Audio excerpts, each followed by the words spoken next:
తెలంగాణలో ZPTC MPTC ఎన్నికల నిర్వహణకు ఏర్పాట్లు ఊపందుకున్నాయి. ఈ నెల 20వ తేదీ తరువాత పరిషత్ నోటిఫికేషన్ విడుదల చేసి మే 2వ వారంలోగా ఎన్నికలు పూర్తి చేసేందుకు ఏర్పాట్లు చేస్తున్నారు.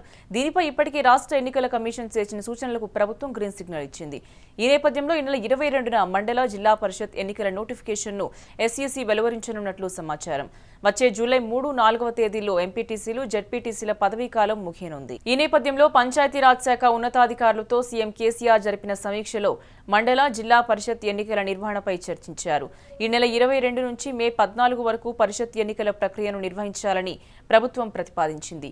దీనికి అనుగుణంగా ఎస్ఈసీ కూడా ఎన్నికల నిర్వహణకు చర్యలు చేపట్టనున్నట్టు సమాచారం. అయితే ఫలితాలను మాత్రం లోక్సభ ఎన్నికల ఫలితాల తరువాతే ప్రకటిస్తారు. రాష్ట్రంలో లోక్సభ పోలింగ్ ముగిసిన తరువాత మండల జిల్లా పరిషత్, మున్సిపల్ ఎన్నికల నిర్వహణకు కేంద్ర ఎన్నికల సంఘం కూడా అనుమతిచ్చింది. ఇటీవల ఈ మేరకు రాష్ట్ర ఎన్నికల ప్రధాన అధికారికి ఈసీ లేఖ ద్వారా తెలియజేసింది. దీంతో ఈ నెల 20 తరువాత నోటిఫికేషన్ జారీ చేసి 3 విడతల్లో ఎన్నికలు ముగించేందుకు ఎస్ఈసీ చర్యలు తీసుకుంటోంది. అయితే ప్రభుత్వం మాత్రం 2 విడతల్లోనే పూర్తి చేయాలని ప్రతిపాదించినట్లు తెలిసింది. పరిషత్ ఎన్నికలో రిటర్నింగ్ అధికారుల, అసిస్టెంట్ రిటర్నింగ్ అధికారుల విధుల కోసం ఇప్పటికే అందుకున్న టీచర్లకు ఈ నెల 15 నుంచి 26వ తేదీలోగా ఏదో ఒక రోజు శిక్షణా కార్యక్రమాలు నిర్వహించాలని ఎస్ఈసీ ఆదేశించింది. ఎన్నికల విధులు అప్పగించిన గ్రామ, మండల స్థాయి సిబ్బందికి కూడా శిక్షణను పూర్తి చేస్తారు. లోక్సభ ఎన్నికల కోడ్ కారణంగా ఈ ఫలితాలు వెలువడ్డాకే జెడ్పీటీసీ, ఎంపీటీసీ ఫలితాలు ప్రకటించేలా ఏర్పాట్లు చేస్తున్నారు. విస్తీర్ణం పరంగా పెద్ద జిల్లాలు, జనాభా ఎక్కువగా ఉన్న చోట్ల నక్సల్, శాంతి భద్రతల సమస్యలు తదితర అంశాలను దృష్టిలో పెట్టుకుని ఆయా జిల్లాల్లో 3 విడతల్లో ఎన్నికల నిర్వహణకు ఎస్ఈసీ ఏర్పాట్లు చేస్తోంది.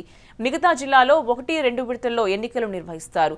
ఒక్క నోటిఫికేషన్ విడుదలకు మధ్యలో 3 రోజుల అంతరం ఉంటుంది. ఈ నెల 20న ఎన్నికల పోలింగ్ కేంద్రాల తుది జాబితాను ప్రచురించనున్నారు. ఈ ప్రక్రియ పూర్తి కాగానే ఎన్నికల నిర్వహణకు పూర్తి స్థాయిలో సన్నద్దమైనట్లుగా పరిగణిస్తారు.